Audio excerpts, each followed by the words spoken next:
Últimamente me está pasando que varios se contactan para que les entreviste. Me encanta que se contacten y se autopropongan. El problema es que a veces esas mismas personas no escucharon ni un solo episodio del podcast ni saben de qué la va. Muchos quieren que les escuchen, pero no tantos quieren escuchar. Y a veces me pasa al revés, que me contacto con alguien para entrevistarle y es una persona que sigue el podcast de cerca. Y me quedo con la pregunta, ¿por qué cuernos no me contactó si escucha tanto el podcast y se autopropuso? Cuando es evidente que su trabajo se alinea tan bien con lo que acá estamos conversando. Eso lo digo para motivar a los y las que sí están escuchando a contactarme y autoproponerse. Y si les da vergüenza o no sé qué, le pueden decir a un colega que me contacten y los propongan. Las dos maneras funcionan. Andrés Telles es un colombiano que vive en Estados Unidos y es profesor en la Universidad de Carolina del Norte. Hablamos de trabajo en territorio, de lo que implica la empatía y la reciprocidad cuando se trabaja con comunidades, de explorar con inteligencia artificial, de colchas y de respuestas a una situación de emergencia. Mi nombre es Mariana Salgado, esto es Diseño y Diáspora.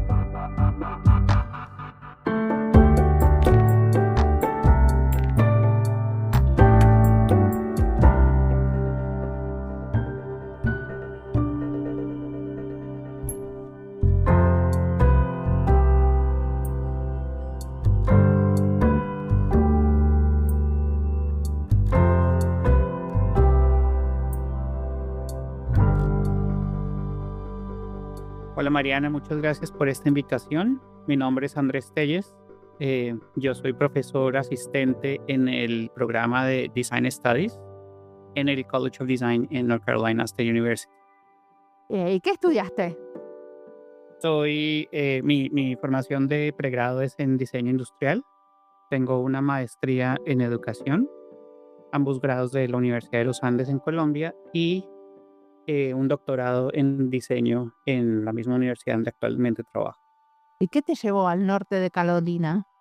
Bueno, yo nunca me imaginé hacer un doctorado. Era algo que no existía en mi panorama, ni cuando yo estudié nadie tenía doctorados, sino fue a través de la búsqueda que hice en mi maestría, que era una exploración de cómo el diseño puede emplear en procesos educativos. Encontré el trabajo de quien se convertiría en mi mentora, Meredith Davis, quien ha sido pionera en el uso del diseño, una aproximación a la educación que se llama aprendizaje basado en diseño. Entonces, estuve muy interesado en trabajar con ella y encontré que ella trabajaba aquí en esta universidad, que casualmente tiene uno de los pocos programas doctorales de diseño en Estados Unidos. Empecé una conversación, apliqué y finalmente terminé viniendo a North Carolina a estudiar en este tema de aprendizaje y diseño. Pero decime una cosa, ¿el aprendizaje es aprendizaje a diseñadoras y diseñadores o aprendizaje para niños de la escuela primaria, para quién? Es muy buena pregunta. Mi área de investigación está en la intersección entre aprendizaje, diseño y tecnología. Entonces puede ser todo lo que mencionas. Cómo enseñamos y aprendemos a diseñar, cómo usamos los principios, estrategias, prácticas de diseño para enseñar en otros escenarios, por ejemplo, a nivel de escuela, pero también en otras disciplinas, no solamente en diseño. Entonces, el tema particular que me trajo aquí fue aprendizaje basado en diseño o Design Based Learning, que es el trabajo de mi mentora, pero de ahí yo expandí mi investigación a otras áreas también. A ver, contame, por ejemplo, en tu doctorado, ¿qué investigaste? Porque seguro que le tuviste que elegir un grupo. Un tema puntual. Sí. Mi tema puntual fue el desarrollo de empatía en estudiantes de diseño industrial. Siempre en diseño hablamos de la importancia de la empatía, de hacer conexión con las personas, con las comunidades para quienes diseñamos, pero cuando yo empecé a investigar el tema en más profundidad, me di cuenta que había muy poco desarrollo empírico, muy poco trabajo dando aproximaciones empíricas al tema de empatía en el contexto de educación en diseño. Entonces, eso me llevó a explorar el tema, porque hay mucho discurso vacío sobre la importancia de la empatía y demás, pero con una comprensión bastante superficial de lo que significa la empatía. Entonces, quería meterme más en profundidad y saber realmente si eso es algo que estamos enseñando en los programas de diseño o si es una de las habilidades que nuestros diseñadores y estudiantes futuros están adquiriendo a lo largo de su experiencia formativa. Es como una capacidad blanda, ¿no? Lo de tener empatía con el otro. Sí, es una de esas, entre comillas, habilidades blandas, junto con la comunicación, la colaboración, etcétera. Y una de las cosas más interesantes de ese estudio fue, hay una percepción de que hay ciertas habilidades que no se pueden desarrollar, que tú naces con ellas o no las tienes. Y por tratarse de una habilidad que con un componente emocional y un componente cognitivo se puede sobre todo desde el componente cognitivo, es una habilidad que se puede entrenar. Podemos desarrollar esa capacidad para conectarnos mejor con el otro, para entender mejor su situación, sus condiciones y, pues, desde nuestro rol como diseñadores, diseñadoras, poder crear soluciones y proponer soluciones que son mucho más acordes y alineadas con sus realidades. Y vos te inventaste una manera en cómo capacitar a diseñadores para ser más empáticas y empáticos y después la evaluaste como parte de tu investigación o era más teórica. Yo no hice una intervención, no fue en ese proyecto no fue un desarrollo de una metodología, sino fue observar prácticas educativas que ya ocurrían en programas de diseño, y usar una serie de métodos combinados para determinar cómo, esa habilidad o esas habilidades asociadas a la empatía se presentaban, se desarrollaban, se manifestaban en esos espacios. Y de ahí sacar unas conclusiones y unas recomendaciones, pero no hubo un modelo como tal o una apuesta pedagógica que se pusiera a prueba en ese estudio. ¿Y qué recomendaste? ¿Algo que se puede decir así fácilmente y Claro, pues entender? mira, esto fue ya hace varios años, 2016, cuando terminé mi investigación, pero hay una cosa que me acuerdo mucho y me resuena mucho todavía, y es crear mayores oportunidades para que haya interacción entre los estudiantes, las estudiantes y las personas y las comunidades. Suena obvio, pero parte de las observaciones que tuve, y de las mediciones que tuve, es que cuando hay más proximidad y más familiaridad entre el sujeto y entre comillas, el objeto de empatía, es decir, el otro con quien desarrollamos empatía, te dan mejores condiciones para que surja la empatía. Entonces, cerrar esa brecha, eso tiene implicaciones pedagógicas, ¿verdad? En cuanto a no diseñar para un personaje ficticio o una comunidad ficticia, sino crear oportunidades como docentes para que haya esas interacciones más cercanas, no solo más cercanas, sino más prolongadas, donde se construye finalmente una relación humana, porque es un tema de contacto, también de contacto humano. Bueno, sí, eso últimamente lo venimos hablando con algunos docentes, pero no es una práctica, por lo menos cuando yo estudiaba, uno no trabajaba con una comunidad a lo largo de la carrera, ¿no? Como que en general había un objeto y entonces íbamos a ver a los que usaban ese objeto y después había otro que no tenía nada que ver con el anterior, entonces era otra gente totalmente diferente. Esto de tener una relación larga con la gente es diferente, ¿no? Sí, no son prácticas usuales por varios motivos, pero desde el punto de vista logístico, para organizar un curso y el mismo acceso a las personas, a las comunidades, es un reto logístico y pues desde el punto de vista práctico. Y por otro lado, también hay un riesgo que yo he visto en muchos proyectos donde se trabaja con problemas reales y comunidades reales, y es una aproximación extractivista. Y a lo que me refiero es que van los estudiantes con sus docentes o investigadores, extraen todo lo que pueden de ese entorno a través de sus observaciones, sus entrevistas, sus diferentes métodos, construyen con eso los proyectos, pero después en muchas ocasiones no se devuelve nada a esos grupos, a esas comunidades, a esas organizaciones con las que se trabaja. Entonces creo que ese es un riesgo muy importante que hay que evitar a toda costa, ¿no? Si nosotros vamos a intervenir y a obtener algo de alguien, tiene que ser una relación de doble vía. Es un regalo. Yo siempre le digo a mis estudiantes cuando van a hacer recolección de datos en campo, piensen que lo que sus entrevistados, entrevistadas o las personas que les están participando lo que les están dando es como oro en polvo. Es un gran regalo para su proyecto, valórenlo de esa forma, agradézcanlo de esa forma y igualmente piensen esto cómo se les puede devolver, o por lo menos darles un parte de cuál fue el resultado del proyecto, cómo podría desarrollarse el proyecto, e idealmente, pues, que el proyecto quede en manos de esos grupos. Y vos estudiás también el uso de la inteligencia artificial en la educación en diseño. ¿Cómo investigas eso? Ha habido varios momentos de esa exploración. Empezó hace 3 4 años, en 2022 con el surgimiento, sobre todo, de, estos sistemas de inteligencia artificial generativa, pero sobre todo para generar imágenes. Em, Hice inicialmente una exploración personal, me pareció fascinante el tipo de resultados que se pueden obtener a través de cómo convertir palabras en imágenes. Y en esa época yo estaba dictando un curso era una introducción a diseño digital, donde básicamente los estudiantes y las estudiantes aprendían los, programas básicos de Adobe, ¿no? Photoshop, Illustrator, Design.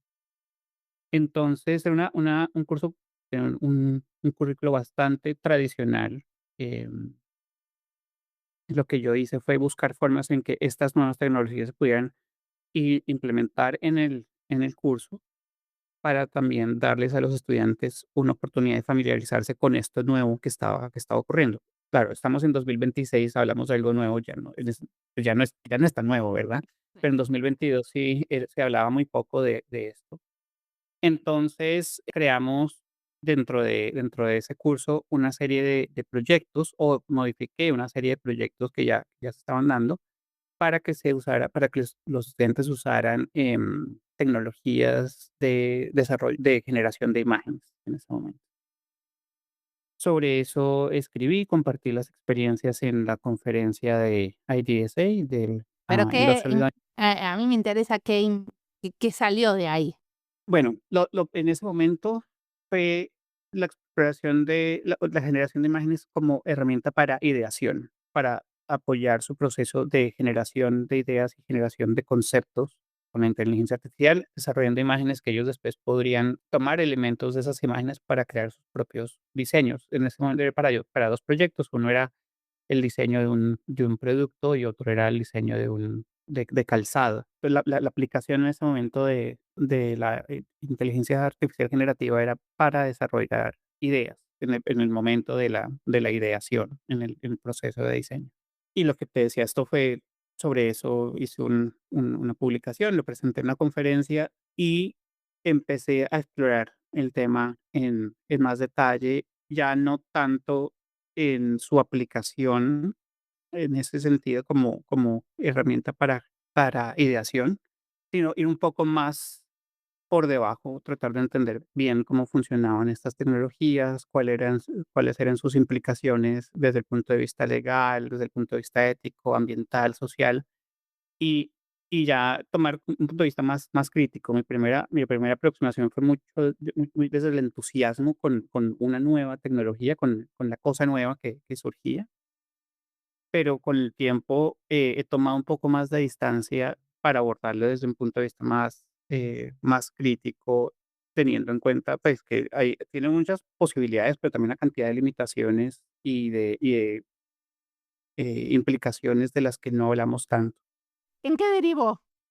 Después de ese proyecto que te conté, yo cambié de institución, y vine a la universidad donde trabajo actualmente, y por ese proyecto y por mi exploración con IA, fui invitado a ser parte de 2 grupos de trabajo en mi codos, en mi facultad.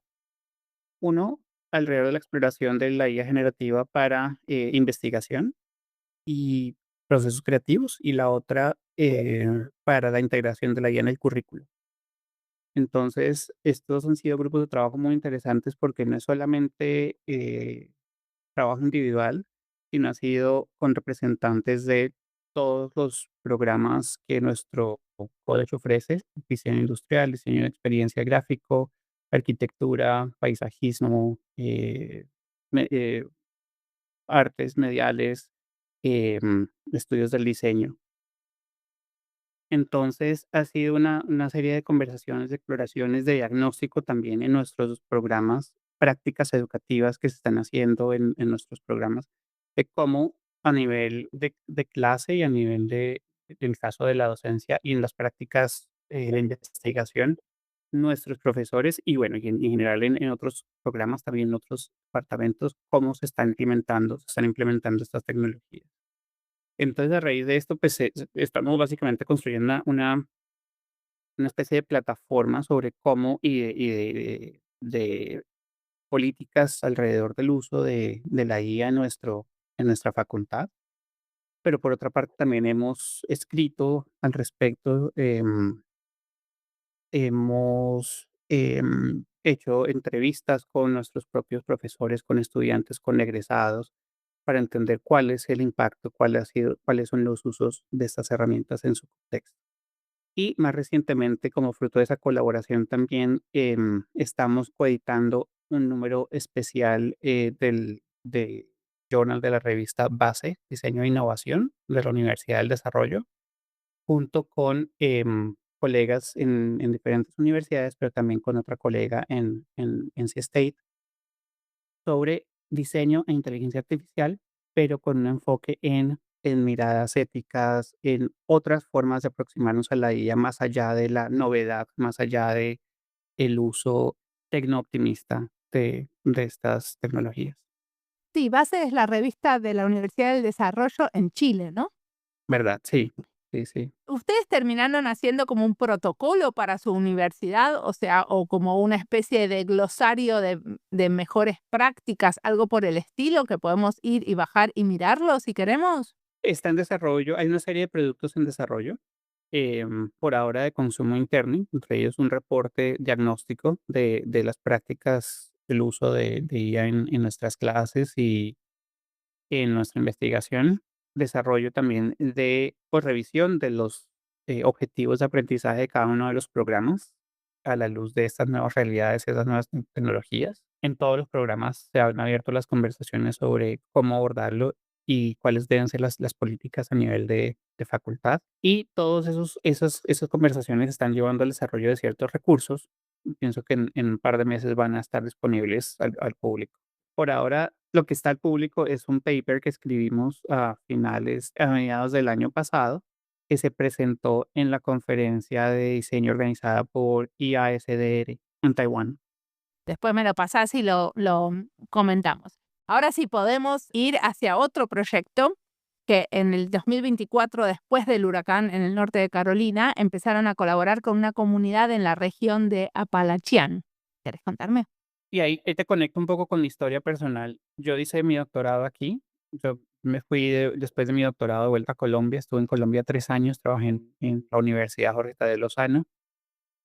Y después de 3 años volví a Carolina del Norte, no a mi universidad actual, sino a una universidad en las montañas Apalaches, que se llama Appalachian State University. Ahí es una universidad ubicada en un pueblito que se llama Boone, que básicamente la universidad es la mitad del pueblo, donde yo tuve la oportunidad de conocer mucho más de cerca esta historia y estas comunidades en las montañas, en los Apalaches, que es una de las zonas tal vez, eh, con más pobres de todo el país, no solamente en North Carolina, sino es una cadena montañosa bastante larga, pero asimismo, había una cantidad de procesos sociales muy interesantes en esta zona. Yo terminé mi trabajo ahí en esta universidad, vine a NC State en julio del 2024 y en septiembre de 2024 hubo un huracán que golpeó terriblemente las montañas. Y me dice, ¿cómo llega un huracán a 400 millas de la costa y cómo golpea tan fuertemente? Fue una cosa totalmente inesperada. Nadie esperaba el impacto del huracán en esa zona. Claro, no llegaron los vientos, pero llegaron las lluvias y se les cayó el cielo encima, básicamente, cuando golpeó el huracán. Desastres en una zona gigante de las montañas, desde Georgia, hasta arriba, hasta Virginia, West Virginia, incluido no, el estado de Carolina del Norte. pueblos que quedaron totalmente destruidos, vías totalmente destruidas, negocios, puentes, en fin, y algo totalmente inesperado y muy traumático para las comunidades. Entonces, frente a ese escenario, junto con una colega, Isabel Arteaga, que es profesora de arquitectura en la Universidad de los Andes, nosotros veníamos hablando sobre y pensando en oportunidades de colaboración. Ella tiene experiencia en trabajo textil y trabajo con comunidades, y pensamos en tomar su experiencia como punto de partida para plantear un proyecto con estas comunidades afectadas por el huracán Helene en esta zona de los Apalaches.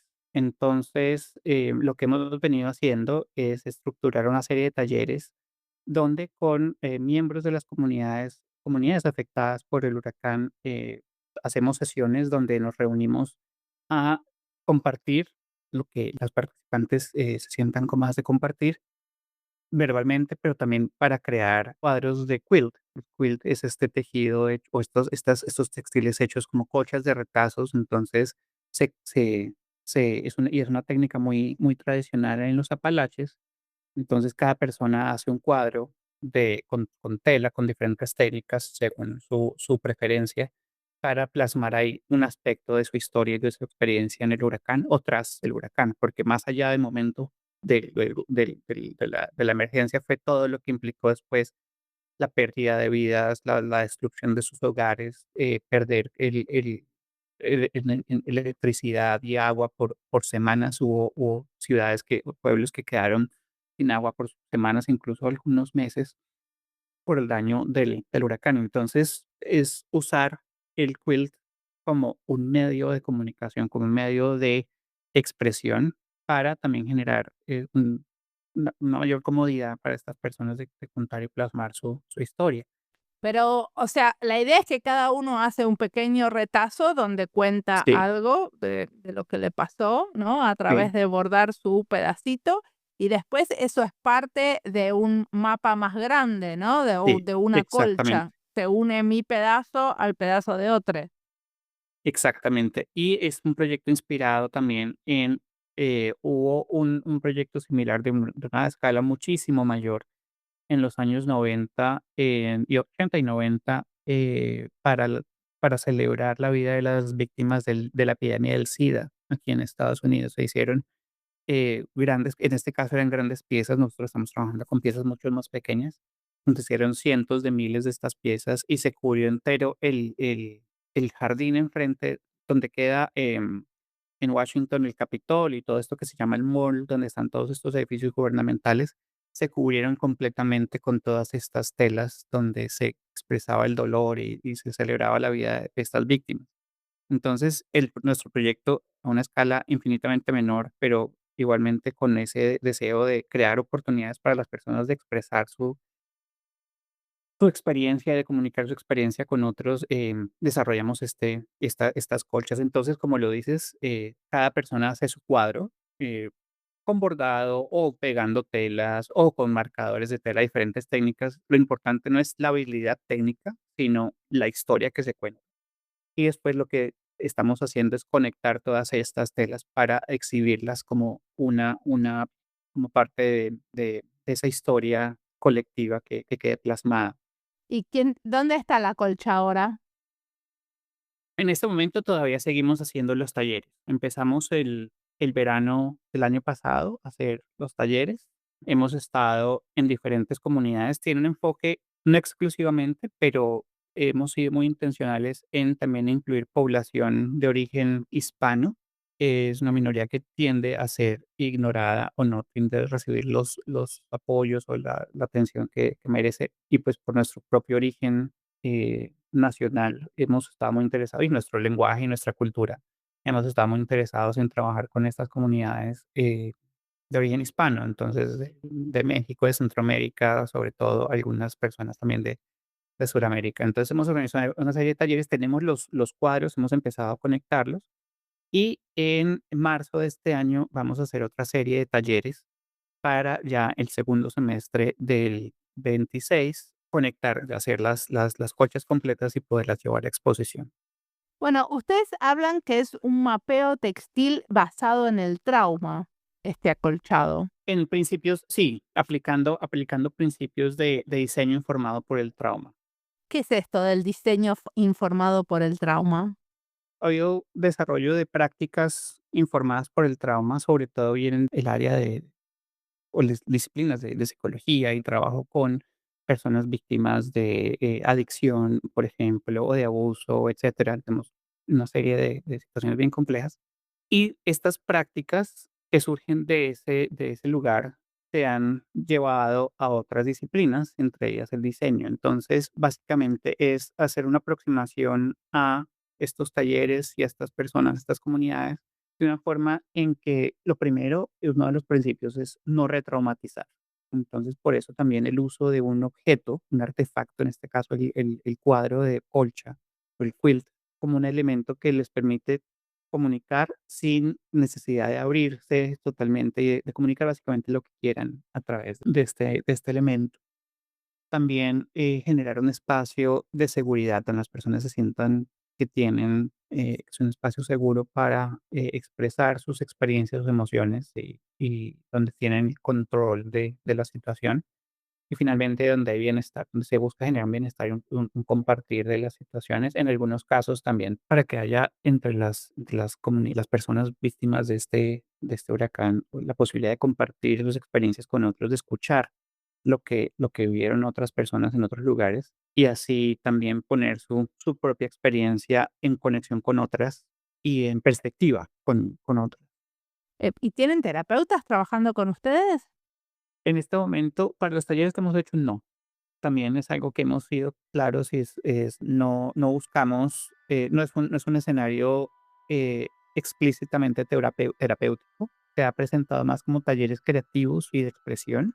Hemos tenido asesoría para el desarrollo de los talleres, pero no, digamos, directa de terapeutas en el momento de los talleres.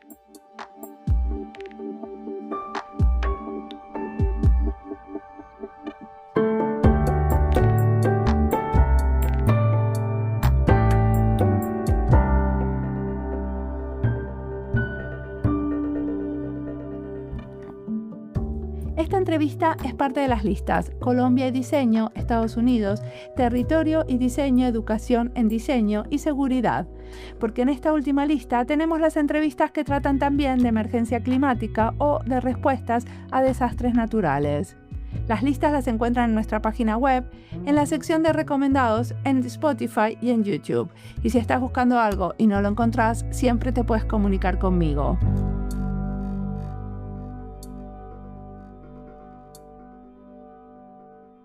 En un episodio hace muy poquito hablamos también de colchas, o en realidad de cobijas, y es la entrevista a Juliana Restrepo Giraldo, es el episodio 703. Tengo varias entrevistas en donde diseñadores y diseñadores trabajaron en entender posibles interacciones entre el diseño y los desastres naturales.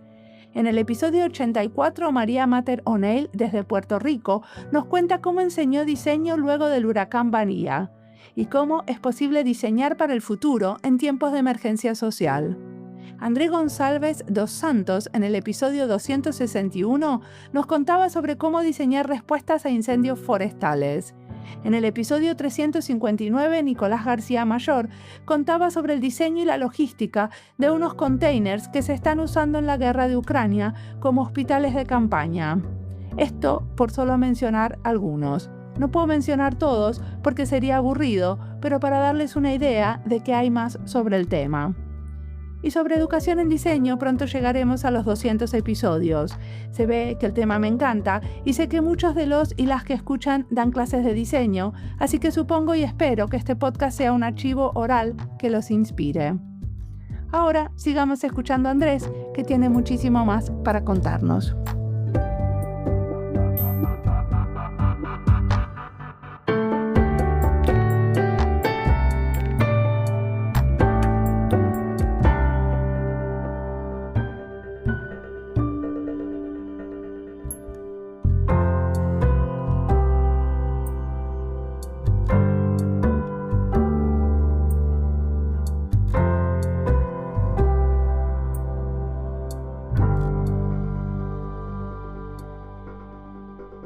Ustedes hablan de pensamiento encarnado, ¿no? Usando el hacer acolchados juntos o juntas como una manera de pensar. Sí, es una idea muy, muy bonita y es esta idea de el artefacto, el objeto que se crea con las manos se convierte en un medio para comunicar ideas, emociones, experiencias, pensamientos. Entonces algo que es abstracto, que no vemos, está en nuestras mentes, se traduce y se transforma en algo que podemos compartir, enseñar y mostrar en forma de estos cuadros de quilt. Es la forma en que lo hemos entendido y aproximado. ¿Y qué cosas te inspiran? ¿Qué cosas inspiran todo este trabajo que escuchas, miras? Una buena pregunta. No tengo una única forma o una única estrategia de buscar inspiración o hacerlo de hecho intencionalmente, pero siempre siento que, por ejemplo, el proyecto del que estamos hablando, de los quilts, ¿de dónde viene? De una sensibilidad y de sentir un contacto directo con las comunidades que fueron afectadas. El lugar, uno de los lugares afectados directamente fue el que meses antes había sido mi hogar. Las comunidades afectadas son comunidades en las que nosotros vivíamos, donde están amigos que queremos mucho. Entonces, la conexión emocional con ese lugar y con esa comunidad fue lo que motivó este proyecto. El otro proyecto del que te comentaba sobre el uso de inteligencia artificial, bien, vino más de ver el poder que estas tecnologías tenían a partir de, en particular, en esa época estaba mirando el trabajo que se publicaba en LinkedIn de personas que ya empezaban a experimentar con esto. Entonces fue inspirado por la curiosidad y así fue como llegué a esas Pero exploraciones. sobre estos temas, ¿hay algo que hayas encontrado que me digas, mira, no te pierdas esta película, este libro, este juego, algo que pueda ser recomendado a otros que nos están escuchando? Bueno, sobre el proyecto del huracán, si bien no hay grandes películas o documentales por ahora, sí había una serie de documentales sobre el huracán Katrina que ocurrió, pues, ya hace más de, recuerdo exactamente, 2003, 2004, pero que reflejan muchas de las situaciones que también vivieron estas comunidades en los Apalaches. Entonces, hay un documental, creo que está en Netflix, que se llama When the Levees Broke, de Spike Lee, cuando los diques se rompieron. Y es un documental de 4 episodios, pero muestra sobre todo el daño y causado por el huracán tuvo que ver mucho más con factores humanos, no tanto con factores, ambientales. Las zonas más afectadas fueron barrios históricamente afroamericanos, históricamente de poblaciones que no recibían atención, apoyo, suficiente, donde hubo prácticas, no lo dicen explícitamente, pero pareciera, negligentes o inadecuadas para proteger esas comunidades del agua, donde también tras el huracán hubo desidia del gobierno federal, se demoraron muchísimo en actuar y dejaron morir mucha gente en el después del huracán, no tanto en el momento en que golpea, sino en el después. Entonces, lo sensibiliza a uno en temas de inequidad racial, que siguen presentes y se ven aún con más fuerza en este momento de la historia, inequidad económica, y es como el país, una economía más grande del mundo, permite que gente se muera de hambre o porque no tiene acceso a servicios de salud, lo cual es posible de entender. Como una de las ciudades más importantes del país, también se deja a la merced de estas situaciones de gran vulnerabilidad. Entonces, yendo a la pregunta que me hacías, si es, ¿qué inspira? Es un poco eso, es mirar cómo eventos catastróficos como este, pues, revelan y se convierten en una radiografía de una cantidad de situaciones estructurales que ocurren aquí. Y mi aproximación dentro de este proyecto que te decía ha sido más como sí, más de cara a las personas y al sufrimiento, y como un proyecto de diseño, un proyecto de investigación como este, contribuyen a mitigar y a tratar de ayudar, contribuir a sanar ese dolor y ese sufrimiento causado. Muy bien. ¿Y en el futuro hay algo que te motiva especialmente? Estoy empezando a trabajar en un proyecto de un libro. Una de las preguntas que me hago continuamente es, ¿cuál es mi enfoque? El enfoque de mi trabajo, porque yo he tenido la oportunidad de trabajar en proyectos muy diferentes, desarrollo de biomateriales, por ejemplo, trabajo alrededor de legal design, ahora trabajo con inteligencia artificial, este proyecto que te contaba con textiles. Entonces, quiero escribir sobre esas experiencias tan distintas, siempre colaborativas, siempre en espacios diferentes, para crear entre ellas un hilo conductor. Me motiva bastante como poder buscar esas conexiones, hacerlas explícitas. Tiene mucho que ver con rol, el poder y el papel del diseño como una disciplina que permite y favorece la colaboración multitransdisciplinar. Me interesa mucho también entender el papel de los y las diseñadoras en escenarios donde normalmente no se espera que haya diseño, donde no se entiende que puede estar haciendo un diseñador, una diseñadora, como esos espacios no tradicionales donde el diseño actúa.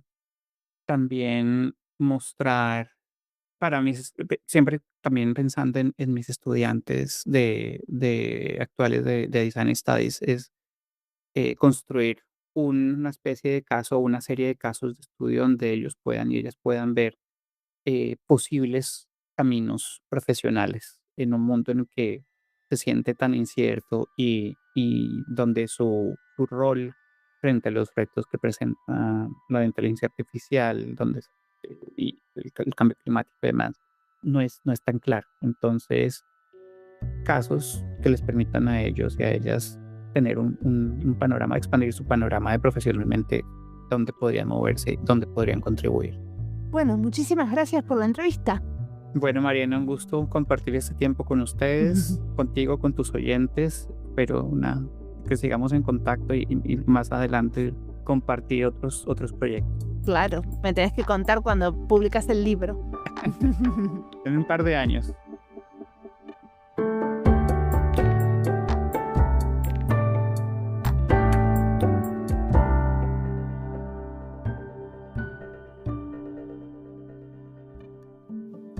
Lo que me queda después de esta conversación no es la suma de los dos proyectos, uno hecho de retazos textiles, las colchas, con las memorias en los Apalaches, y el otro sobre la inteligencia artificial. A mí me queda la idea que el trabajo de Andrés está ese deseo de que el diseño sirva para abrir espacios donde la gente pueda verse a sí misma y a los otros con más profundidad. En otros episodios del podcast aparece esta idea de fondo, el diseño no como disciplina que resuelve, sino como una práctica que acompaña, que crea condiciones para que algo significativo pueda pasar entre las personas, los materiales, las historias y los futuros posibles. Y acá Andrés lo muestra desde dos extremos o dos proyectos bien distintos. A mí me parece que en ambos casos se trata de darle a la gente herramientas para decir lo que no siempre puede decirse con palabras. A veces decimos creando un pedazo de tela y a veces con la IA transformando un texto en una imagen. Y ahí a mí se me ocurre una pregunta que atraviesa muchos episodios del podcast. ¿Qué puede el diseño cuando se mueve entre lo humano y lo tecnológico, entre lo material y lo abstracto, y no quiere perder de vista la vulnerabilidad, el trauma, la precariedad o la esperanza de estas comunidades con las que trabajamos?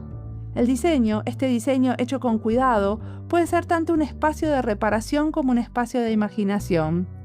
Y en estos espacios exploramos cómo tecnologías emergentes para ampliar lo posible y otras veces necesitamos volver a las manos, a lo táctil. Y en ambos casos lo importante es la oportunidad de estar con otros y de diseñar desde la experiencia compartida.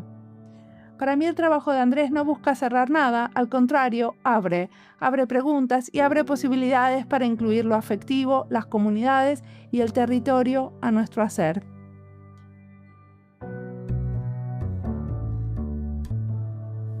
Como siempre, la música del podcast es de Antonio Zimmerman.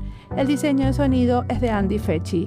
Este podcast está publicado con licencia creativa común con atribuciones. Esto fue Diseño y Diáspora. Pueden seguirnos en nuestras redes sociales en YouTube, Instagram, LinkedIn y Blue Sky o visitar nuestra página web diseñoydiaspora.org. No olviden recomendarnos y recomendar nuestros libros. Nos escuchamos en la próxima.